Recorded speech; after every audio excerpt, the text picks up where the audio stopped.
Hello and welcome, everyone. It's such a pleasure. My name is Claire Pelaez Motsinger, and I'm the curator here at the Millicent Rogers Museum. We are honored to welcome you all to this conversation on Quilted Survivance, Susan Hudson and the Navajo Quilt Project. This is a wonderful panel and a wonderful opportunity, so we are very grateful to be here with you this evening. I would first like to acknowledge that the museum is located on the historic homelands of the Red Willow people of Taos Pueblo. We are so grateful for their constant friendship and support, as well as their centuries long stewardship of the land and the area that we are now reside on.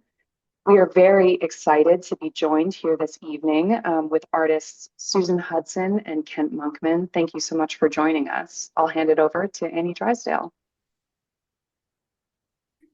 You're muted. Thank you. I caught it right away. Good evening. My name is Annie Drysdale. I am the co-curator of Quilted Survivance, along with Claire. In addition, I am the co-founder and co-director of an organization called SOAR. We are a collective of Indigenous teachers and allies working to promote cultural wisdom and cross-cultural healing located in Pueblo, Colorado.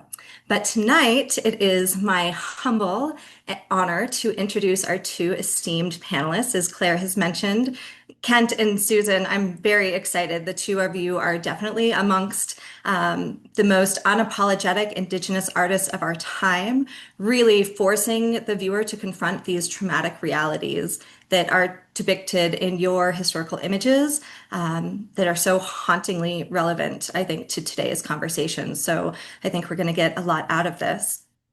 Susan Hudson is a descendant of many strong Navajo women and a contemporary ledger quilter who has tapped into the survivance narrative through her artwork. Through quilting, Hudson chronicles the sacrifices and strengths of her ancestors, remembering their hardships in her work. Important pieces of her collection include quilts depicting the missing murdered Indigenous relatives crisis, the Long Walk of the Navajos, and the Toyalina Indian boarding school experience. Kent Monkman is an interdisciplinary artist, Cree visual artist, a member of the Ochekwe Sipe Sipi, I did this before and I was fine. Ochekwe Sipi tribe, the Fisher River Cree Nation in Treaty 5 territory of Manitoba. He lives and works between New York City and Toronto. Monkman's gender fluid alter ego, Mischief Testicle, often appears in his work as a time-traveling, shape-shifting, supernatural being who reverses colonial gaze to challenge received notions of history and Indigenous peoples. Kent, I'll allow you to introduce yourself first, and then Susan will have you join us. Kananas Kumitten, Nitsigason Kent Monkman, Ochek Kwe Sipi Ochinia. My name is Kent Monkman. I'm a member of Fisher River First Nation in Treaty 5 territory in Manitoba. And I am a visual artist. I work in a number of different disciplines. I've been an artist my whole life. And I was very happy to meet Susan Hudson this last year, and really was taken by her work and immediately realized that we had many strong connections in our work. And so I was very happy to participate in this discussion today and to talk about a lot of the overlapping themes that we both bring forward in our work. So happy to be here. And unfortunately, I can't see the audience out there, but I can see Susan. So that's really all that matters to me. Susan, go ahead and introduce yourself to the audience tonight. Eyes are like, yes, little twinkles of stars and little hearts. Thank you, Kent. Susan Hudson Kiani Nestle. It's Chini Pasha Shin Tabahasha Che Nakai the Shinali. I'm from Cheat Springs, New Mexico, in the Great Navajo Nation. I'm a citizen of the actually I have dual citizenship, and my first and foremost is I am a Navajo. I am a Diné woman, and I like to acknowledge the land that I walk upon, that of my ancestors, the Diné people.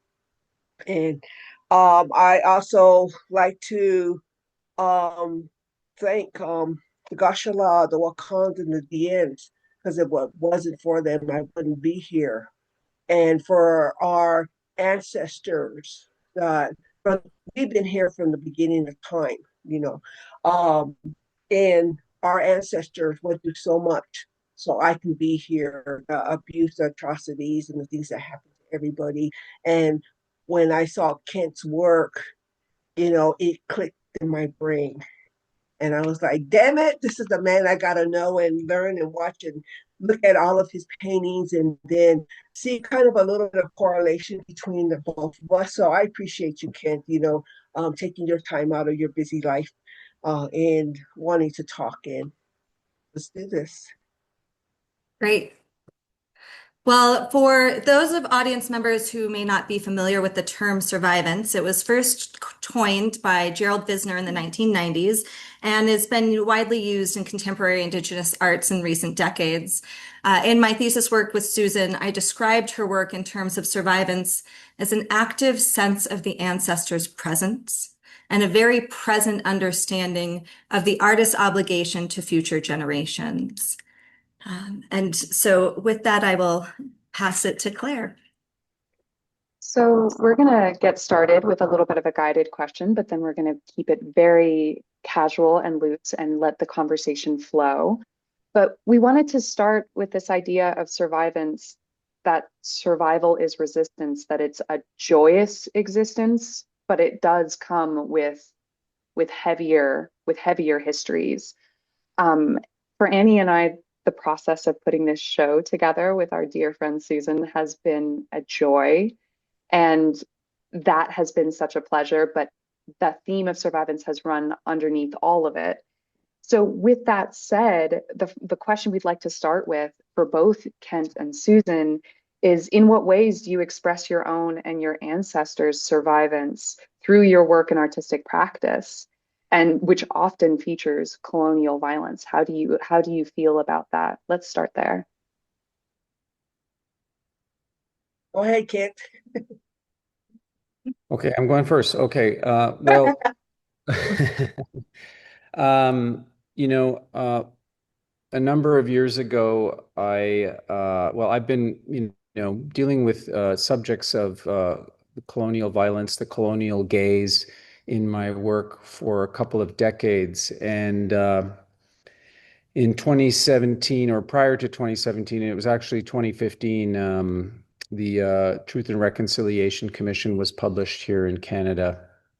And it was a many years long project led by a number of people. Most notably for me was Murray Sinclair, Anishinaabe senator here in Canada, who they took many testimonies of survivors of the residential school program here in Canada, and they published this document, the Truth and Reconciliation Commission document.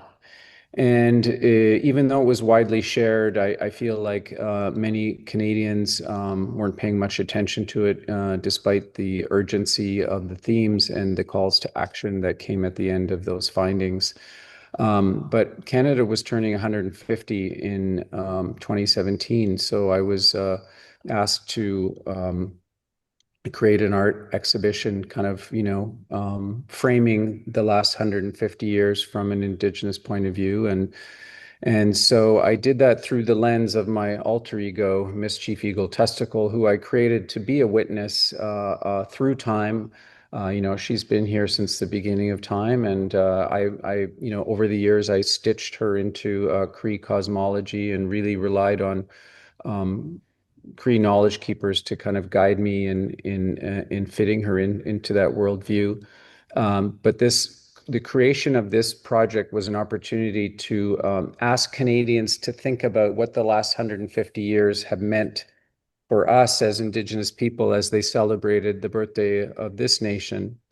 And, a lot of Indigenous people most, I would say, were not celebrating that year because that year represented probably the worst 150 years of our history, because it included the beginning of the colonial institutions that dispossessed us of our land.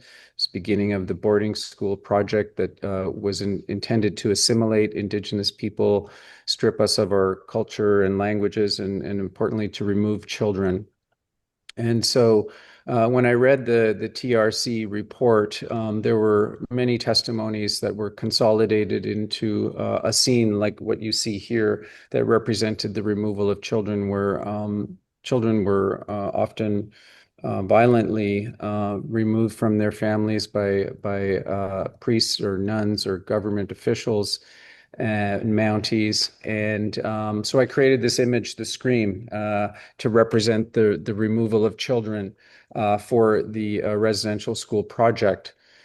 And at the time, when I made that image, I knew it was a difficult image to make. I had never made anything like that before in my life. And when I was thinking about that image, I was looking at I get inspiration from art history, so I was looking at the Massacre of the Innocents paintings that exist in art history by Rubens and Poussin and others. And there's this kind of these histrionic poses, which are really about, they're quite violent.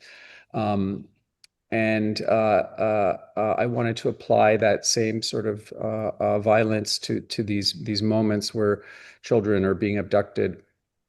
And we posted that image on Facebook, and it instantly just kind of went viral.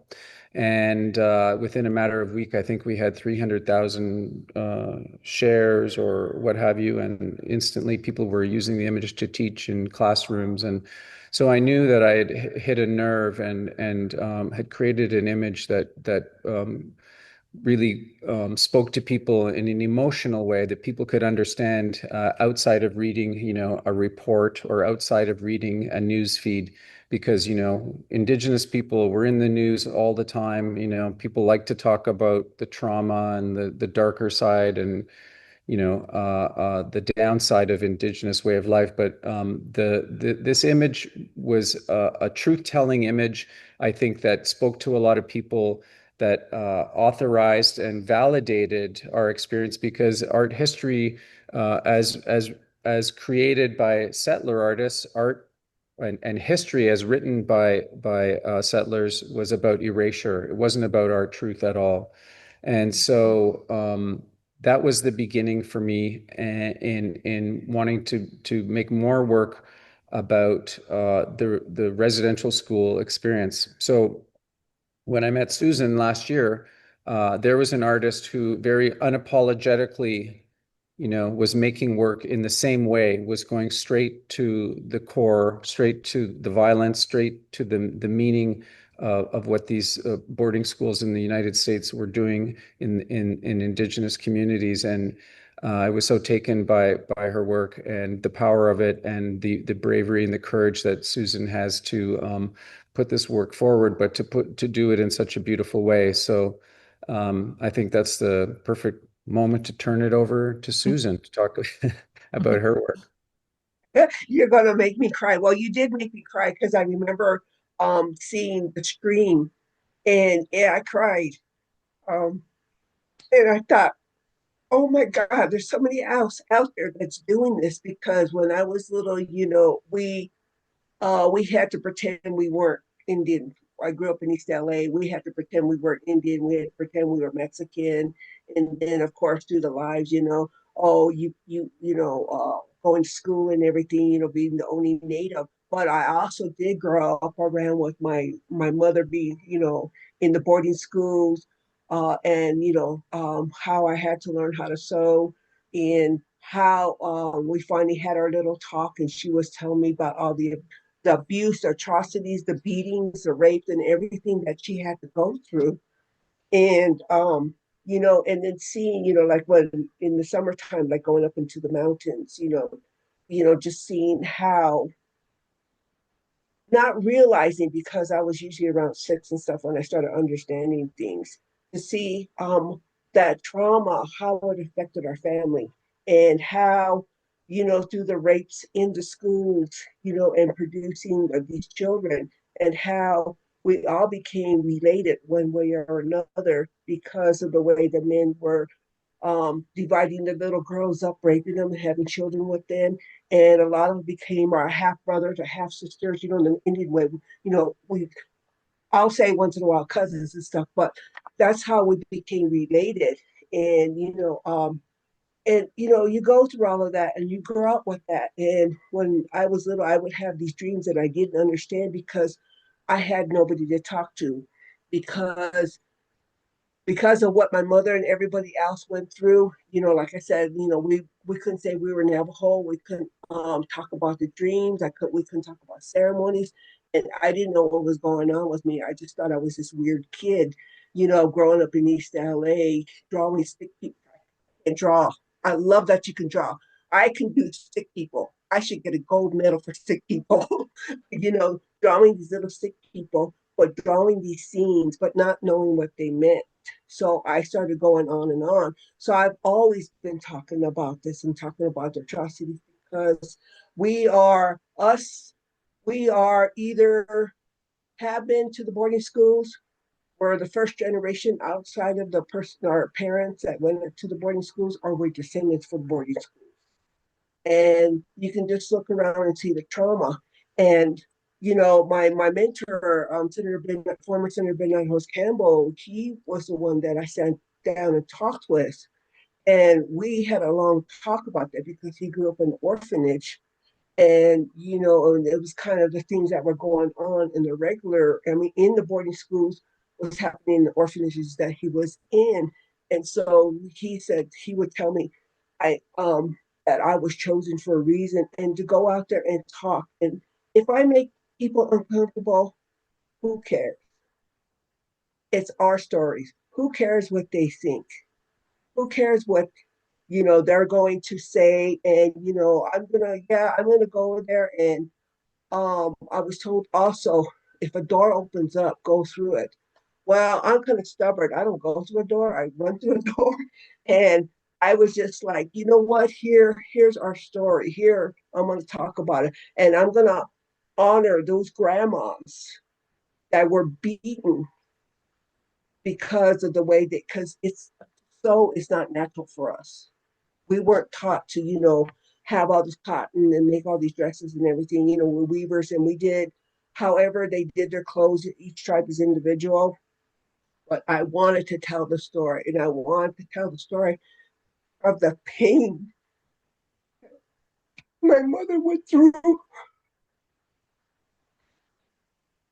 All these little children, all these little children, what they went through. And I said, I'm going to show the violence part of it. And then when I looked at your pictures, I see the beauty in it. I I admire that so much. The beauty and the strength that those children have. That you see like the ones where the little fires and everything, and the little spirits next to them, and then it's part of you. I appreciate that very much. And that's what I wanted to do, and that's what I'm going to do. And if you see what like right here, the quote that I did right here, I'm sorry I forced you to on every time you're gonna shoot them. And I I just want people to be involved with it to understand what I'm doing. I thought the way you talked about this work when you met me was so powerful, and you didn't know who I was, but you made me feel the impact of this work. And maybe Susan, you can talk a little bit about this piece because um, the truth. We're truth tellers, and we tell truth through our art. We also have humor. There's a lot of humor in our personalities, and there's humor in our art. So not all of our work is like, a downer. I have to just to let people out there know. But truth telling and humor, there's truth telling in comedy too. So but this work specifically really just kind of grabbed me. And maybe Susan, you can just talk a bit about this piece because this was like the introduction to my work. And I'm really interested in the content of this work and the story behind this. Maybe you could talk a bit about this, and then we can move on to another piece that I did that I can talk also about. Yes. This one I call it standing strong in the face of genocide. There's everybody knows about the boarding schools and about what they did with the children, the cutting in the hair. But we did have children out there that said, hell no, you're not taking away my language. You're not gonna cut my hair. You're not taking away my medicine. You're not gonna do this to us. And I wanted to show that, but I also wanted the people to participate because it's kind of one of those can you, would you, and should you do this? If you really can't stand us, yes, you're willing to shoot this child. So what they would do at the sporting schools is they would take these children and what would you do with them when they're saying no? So you would have to, of course, kill them. So you would put them someplace, even if it's standing in the middle of the road or something, and you would hire somebody to shoot them. So you had a choice of kind of somebody that had been a soldier that was used to shooting Indians, killing Indians.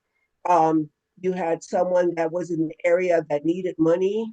They really didn't want to shoot the child, but you have to have this they may have to make a living, especially if they had their own children. It's kind of their children versus this child here. Or you get the one that's just a racist bigot that would be so happy to shoot a child, and the hell with that. I'm gonna shoot a dirty Indian, and we're gonna kill them, and they're gonna get joy out of that. So what I did is when I had stand there and pretend like you had a gun, and made you think which one were you going to be, and then you go to the next one, and they didn't shoot them in the head because they're little kids, and you blow the head off and the brains and everything. But also they would get all the kids from the school to go all gather around, and that psychological effect. I mean, they're already traumatized, being taken away from their family, and then traveling to wherever you have to go, and getting a haircut, getting beaten and everything. And this is another way of control, is so you don't shoot them in the head, you shoot them in the stomach.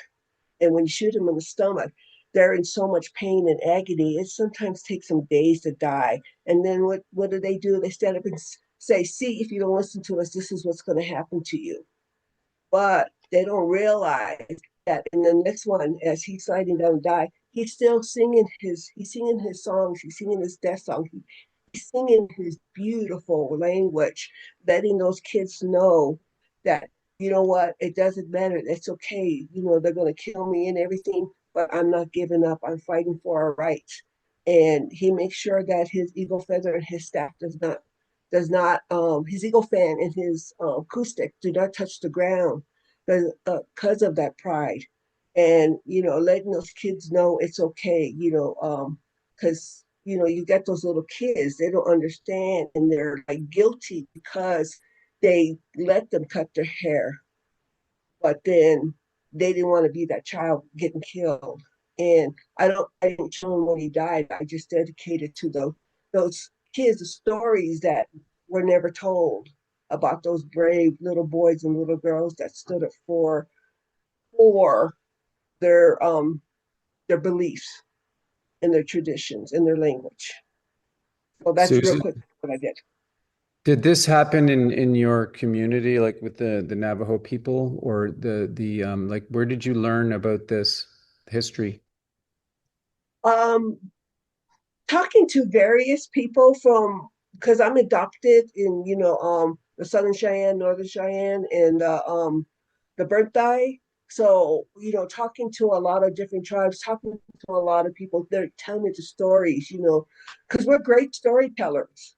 We like to Yeah. talk, we like to tell the stories, and they like for us Navajos, we're not supposed to talk about stories or bring the evil back, but you can hear the whispering. And Mm. so I did want to honor them, and this is how I was going to do it. It's yeah, it's a really just it's shocking. It's incredibly difficult to hear these stories. Hard to imagine that there is this level of cruelty. My grandmother was a survivor of residential school in Brandon, Manitoba, And she had a lot of horrific things that she told my auntie before she died. Things that she didn't share with me. I didn't. My grandmother died when I was 17, and I wish I'd been able to ask her so many things about her experience. But she was. We'll talk a bit about her experience at the school later. But this painting here. The Going Away song was a painting that I made for another project where I had an opportunity to talk about the impact of the colonial project on Cree people in our families and in our communities.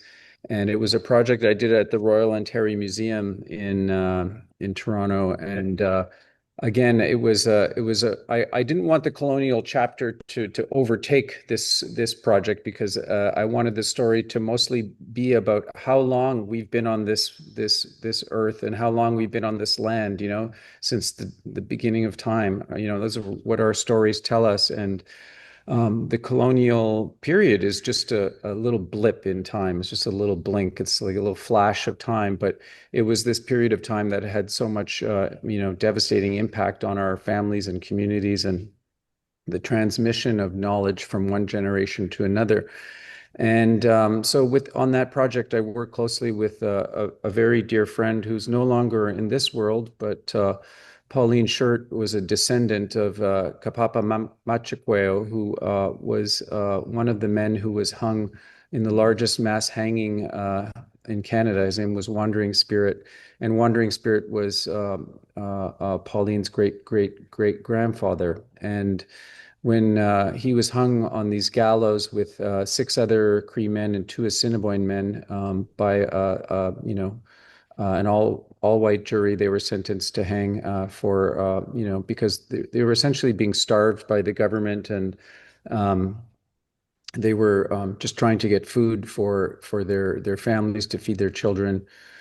And they were sentenced to hang. And our first prime minister, John A. Macdonald, was a particularly sick person, and he wanted the children, the children whose uncles or fathers were being executed that day to be brought out of the residential school to watch the men hang.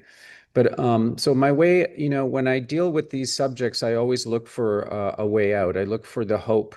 I look for the hope in the dark clouds. And for me, what Pauline told me was that Wandering Spirit sang a song that which he sung to his wife who was present, but the song was for the future. It was for his descendants. It was for his grandchildren, his great grandchildren, his great grandchildren, and so on. And Pauline still carried that song, and she sang that song at the opening of my exhibition. And so it was a great gift to have that hope, that fierce hope, I like to refer to it as, that those young children had, that the families had, to carry that hope, to carry that into the future, despite the atrocities and the violence that was,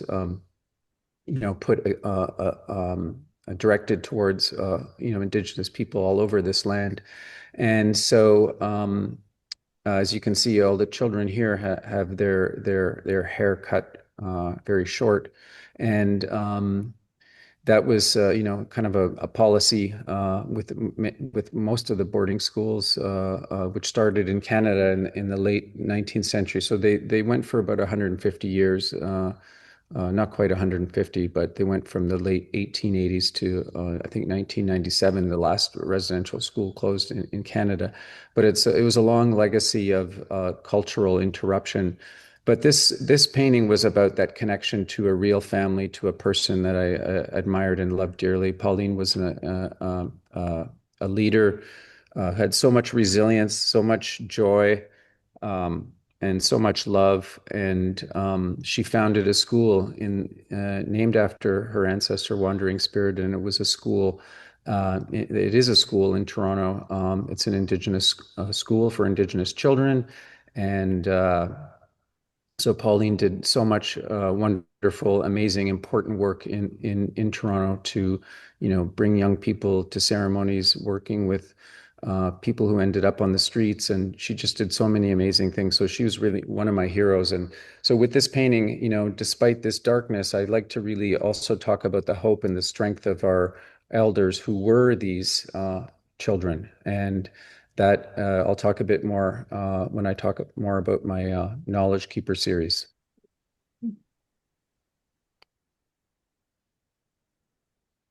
I on this one, this is called The Beginning of the End. Um, and we're gonna go back. I want to go back to the your other pictures. I don't know, for some reason when I went to Montreal to see your opening of your show, I saw it and I call it the gallows. And so when I was talking to the ladies, I was going, yeah, the gallows, and then they said, that's not the right name for it. So I apologize. I renamed your painting, but when I saw your painting, the light bulb went off on me in my head and stuff. And I just looked at that and I just looking at the children's faces. I always say that if when you look at the pictures and everything, look at their eyes. You'll see the pain and everything that's going on in there. And then when I saw that, I just like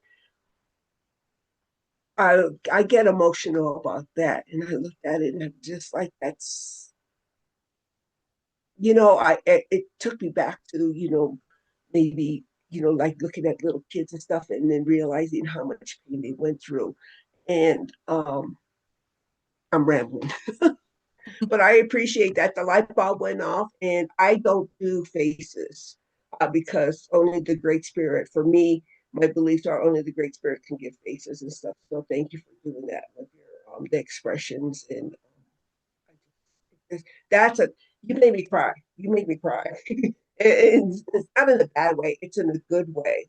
And so the one at the beginning and the end, it was I had did this for the Herd Museum in Phoenix, Arizona, but it almost wasn't made because this was the year. It was 7 years ago that I started. Well, yeah, 7 years ago I started working on it, and at the time my mom had cancer, so I wasn't going to do this. And so while she was in hospice and we were talking, she told me to do this. And so what I wanted to show was that when the Navajos are along walk with the Navajos, when they force walk, all the children that went through that, all the brutalities they went through, got over to Fort Summer, and all the starvations and all the horrible things they went through. And in the top one where I'm showing where the men signed the treaties, and I want to show that because of the men, the Navajo men and the United States government, when they signed that treaty, that the Navajo men, the Navajo people did not realize what was going to happen to those children going to the boarding schools.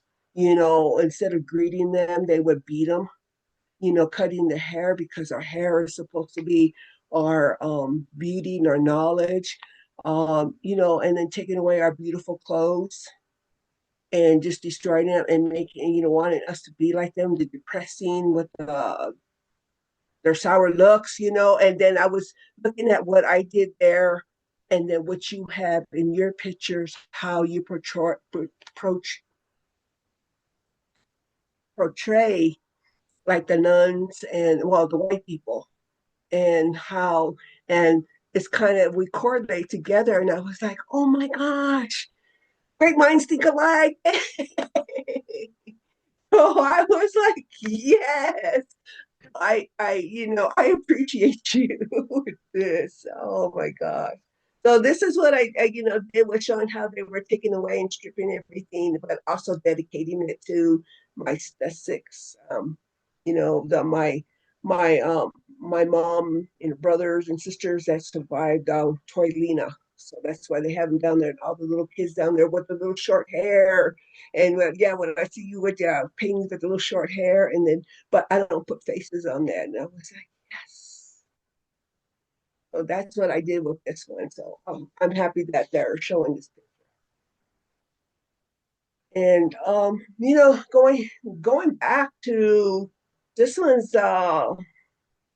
this one was really hard for me to do. This is the Whispers of Survivors, and this is what I was talking about earlier, how I would go up into the mountains, and my aunts and well, my aunties and the Navajo and my mothers, you know, they would get together, and when the women get together and cook, women too, they get to they all talk about each other. Don't eat their fried bread, it's no good, and their stew, they're going on and on, and something in them, all of a sudden one would cry, and all of a sudden everybody stopped fighting, and they would hug each other and they would whisper.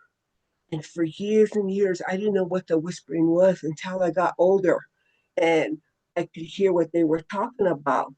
So they were talking about what happened in the boarding school, especially in August, because that's when they would go back to school. And they were talking about, they remember the day they were raped. They remember who raped them. They remembered when they were told they were going to have a baby. And they remember, their sister, their cousin going into labor, but not coming out because they didn't know that they died there. So on the first one I had, the brutalization, I'm showing the white guy, the teacher, actually holding tying the little girl's hands and holding her up by her tippy toes and beating the heck out of her. But his pants are down to his ankle. And I had to cover up, but if you lift her little dresses, you can see the brutalization, not only the beating, but of the rapes. And then the next one, the proof of the rape of these little itty bitty girls having babies. And then, of course, then the color of the skin, if they were light skinned, they had a better chance of surviving where someone with my color skin wouldn't survive. And then, of course, this is where I come in with the whispering to the survivors. And, and as we would go like to, the border towns to go shopping, they would see a child, mostly a light skinned child. They would like, naturally ask, is that my child? So in here, I'm showing that, yes, that is the child. And then, of course, they're always wondering, are they alive? Are they dead? Where are they? Will they ever come find us? And now with, ancestry.com and the DNA, they're starting to pop up. And then decided to do showing the one little girl with the teachers or the custodians or whoever was working in the schools at the time, how, like I said previously, when they were dividing little girls up, and that's how we all became related. So I did kind of a little, uh, I hate to say family tree, and then showing that now, sometimes I can still hear them whisperings, and there's a few left of them. And I didn't want their story to die. I didn't want their whispers to die. And I wanted to show how they're resilient, how they went through all of that through their whole lives, but to keep those whispers alive, to keep as long as that quilt's around, their whispers and their stories will be alive. And it's just not my family, it's a lot of other families too. So that's what I did. I want to show, damn it, no matter what, we're still here. Just like Kent was saying in the Going Away song, that there is always the way out in hope, that resistance and resilience and that presence living on, that you honor your mothers and grandmothers, that you honor their stories, that is still present, that hope is still there. Yeah, yeah. And we wouldn't be here.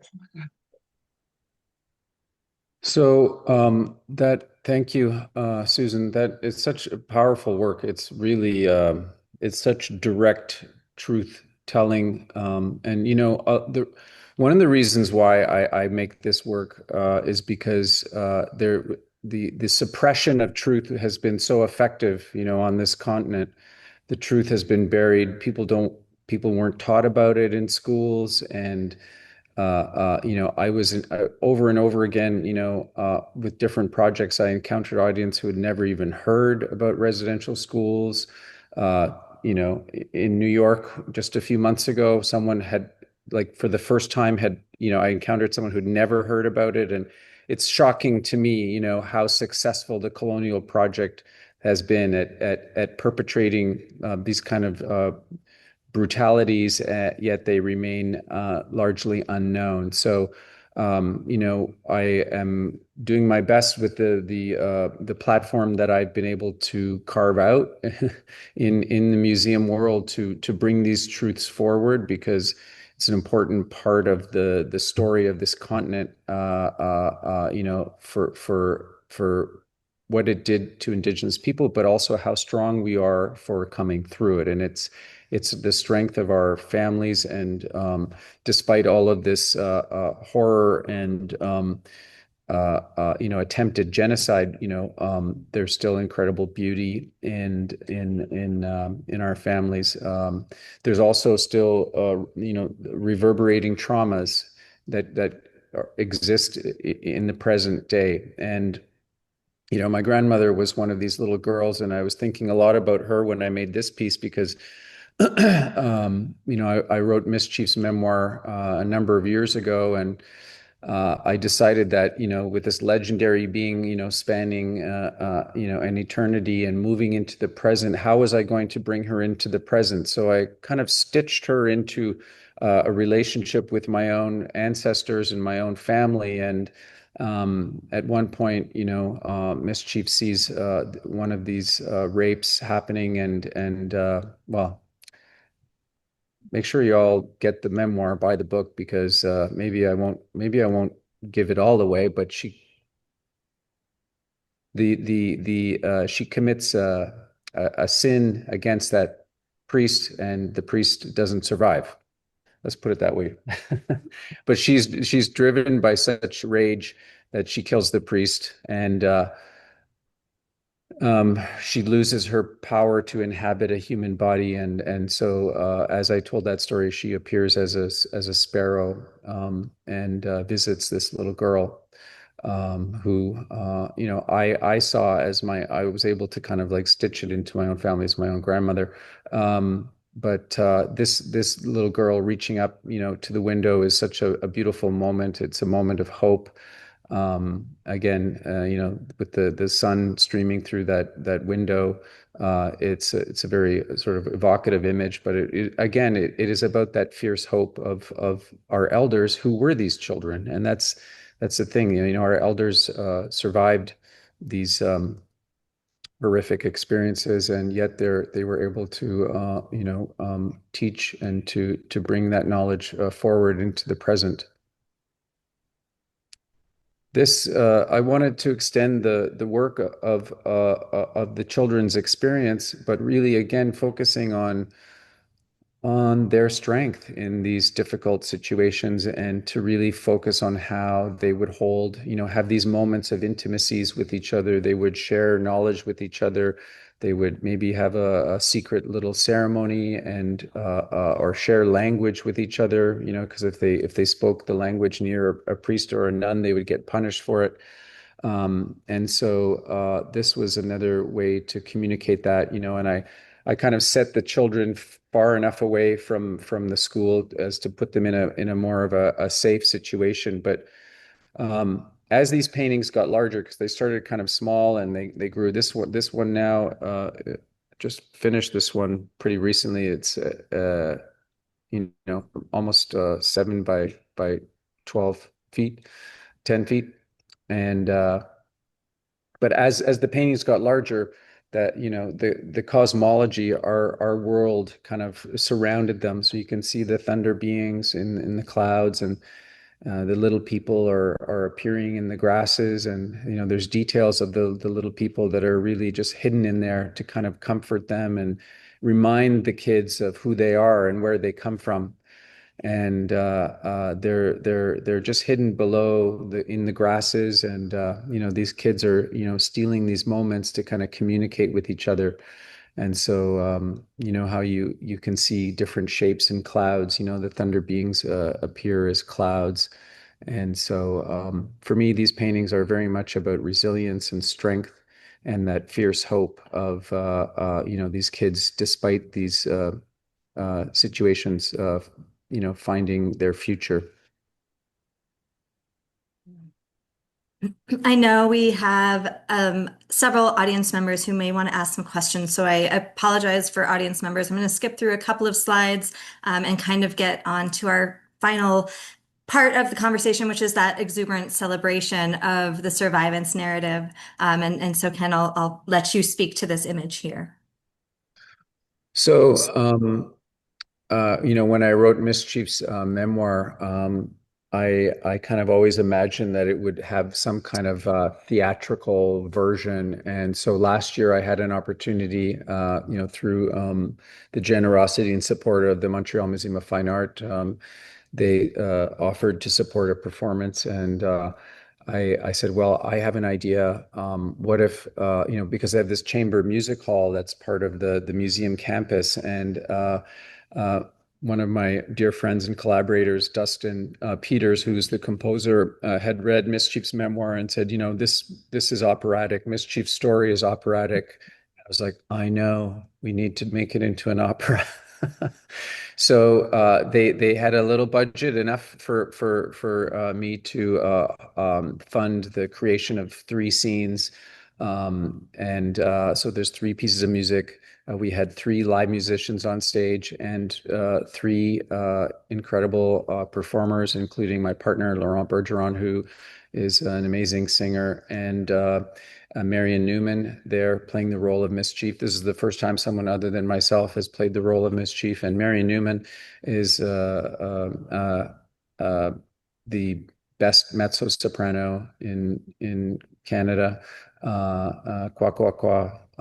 and is just so talented and plays this role of Mischief, answering back to a nun who is looking for children. Basically, the nun comes into the church looking for children, and Mischief responds to her, and they have this duet, kind of battling out over whose love is greater.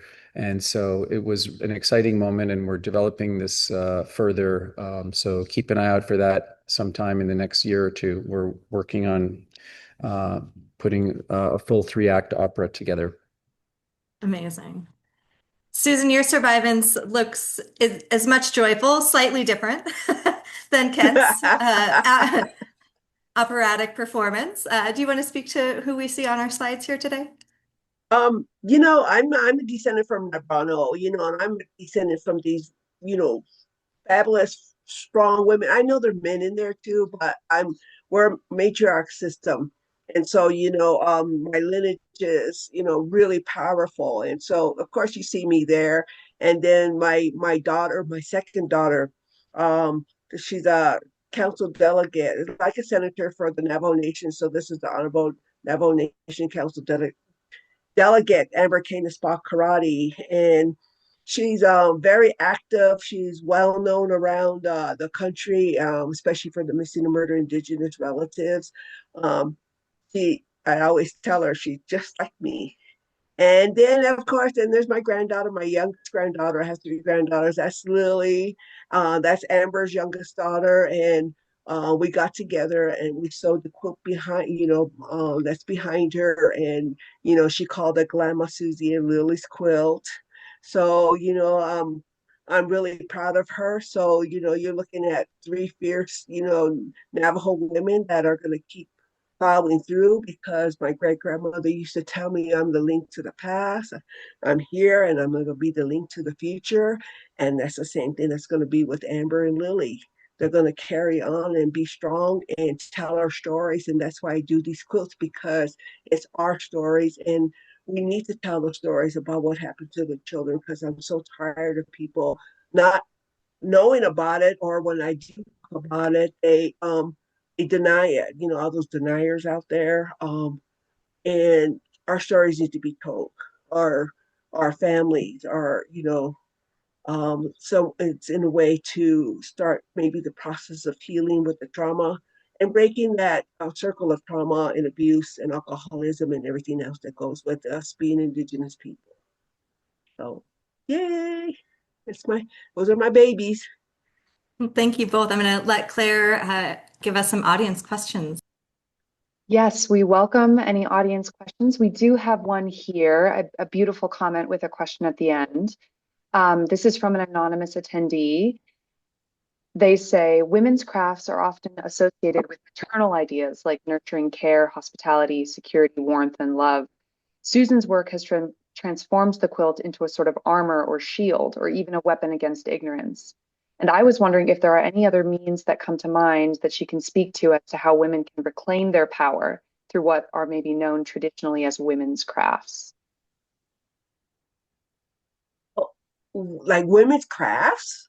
Or if the other ways of reclaiming power, what do you think of that? You know what? I can't tell people what to do or how they do it. It's from the inside out. It's how they want to do it and how they want to express themselves. Because I'm out there straight out there front. I'm out there. Like this, and just don't give a damn. And I'm like, I'm trying to open the door for all of us to talk. And it's a very, very hard road to do. You have to take it and think about how you want to do it. You have to, say your prayers in any way you want to do it, and you have to take command of how it's going to be. I can't speak on how you're going to how other people should do their artwork, because mine was through dreams. Mine was through the prayers, and then for them to guide me and grab it by his horn and, like I say, manhandle it. Just grab it and just go for it. Manhandle that sucker.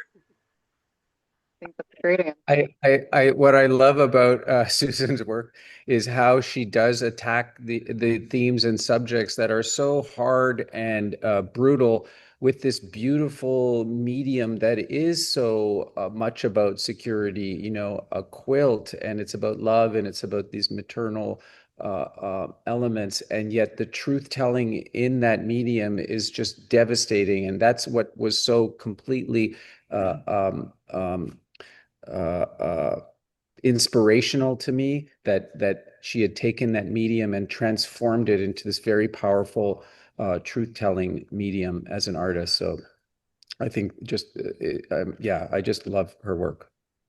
Well, what I did is, in the boarding schools, they made them sew. They were forced to sew.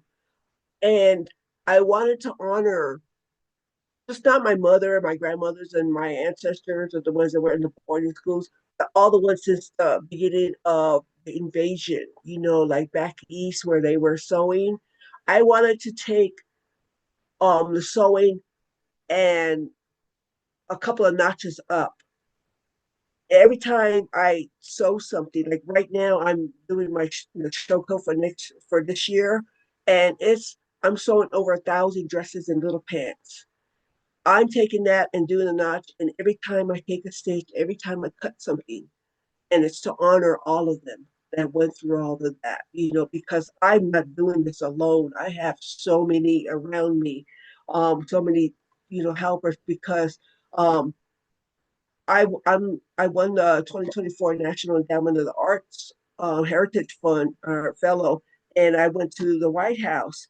And when I went to the White House, I was this. They asked me this really silly questions, and so it kind of like, I had to I had to put my head down and roll my eyes, but I had to explain to them that every little stitch in there, every spirit that was around me that I could feel around there, and the land that I was walking on, I'm honoring them.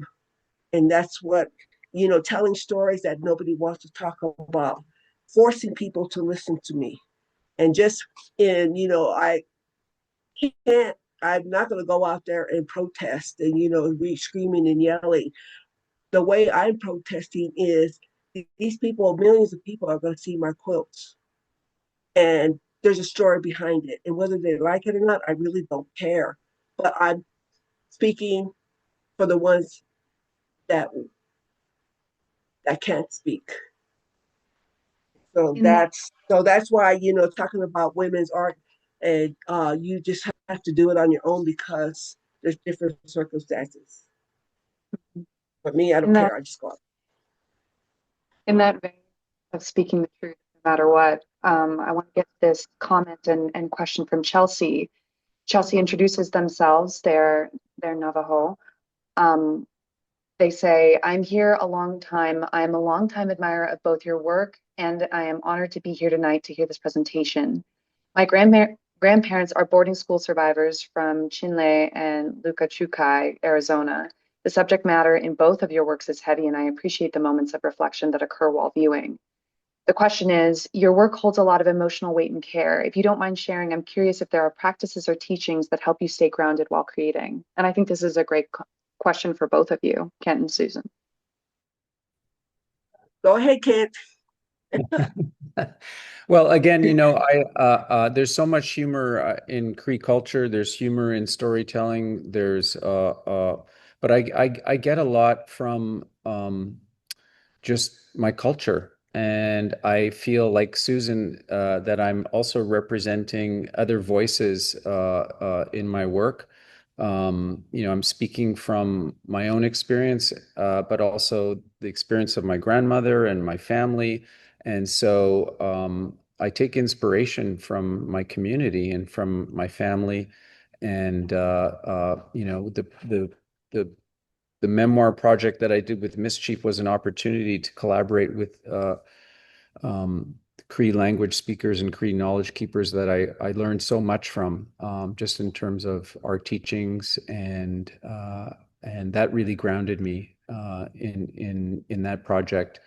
And so, as an artist, the act of painting is also it's like therapy, as we get these things out of us, it releases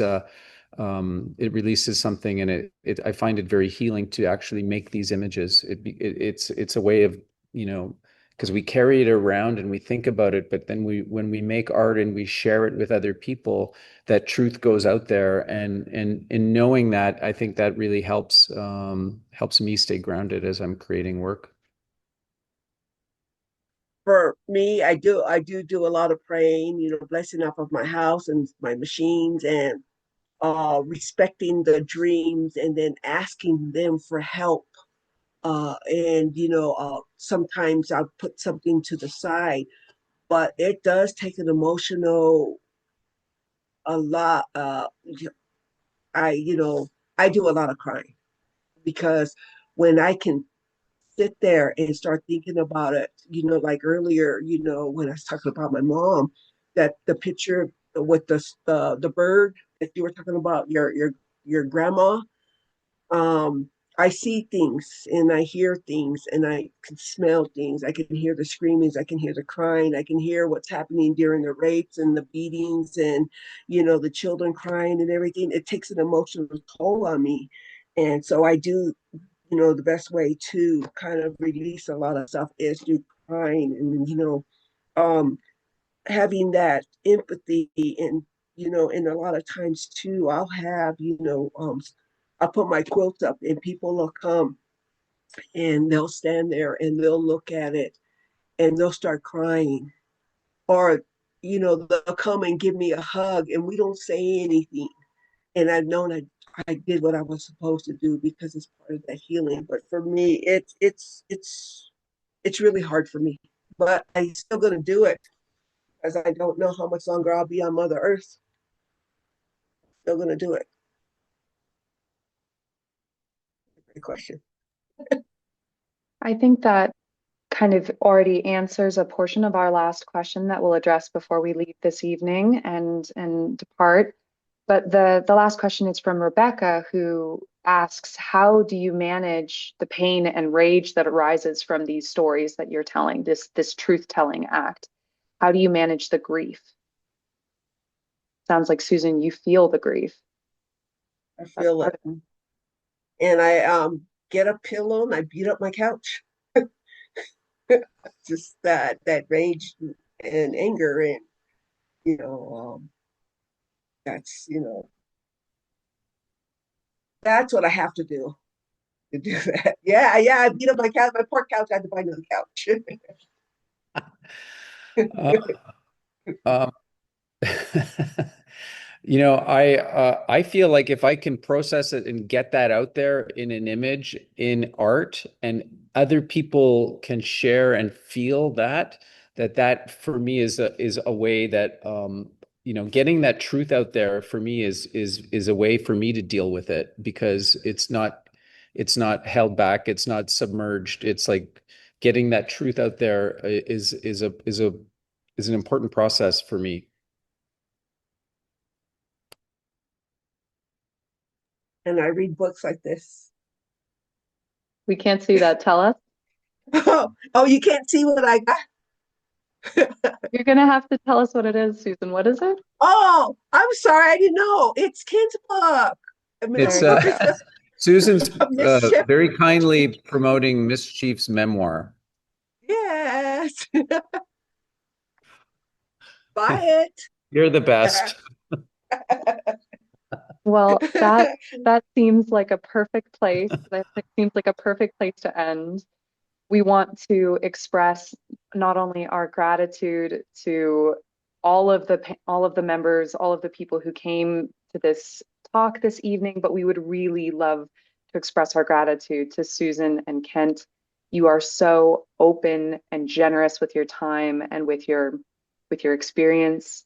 We are so grateful and lucky to have been here this evening and had you together. You are obviously dynamite together as equally as apart. So thank you so much.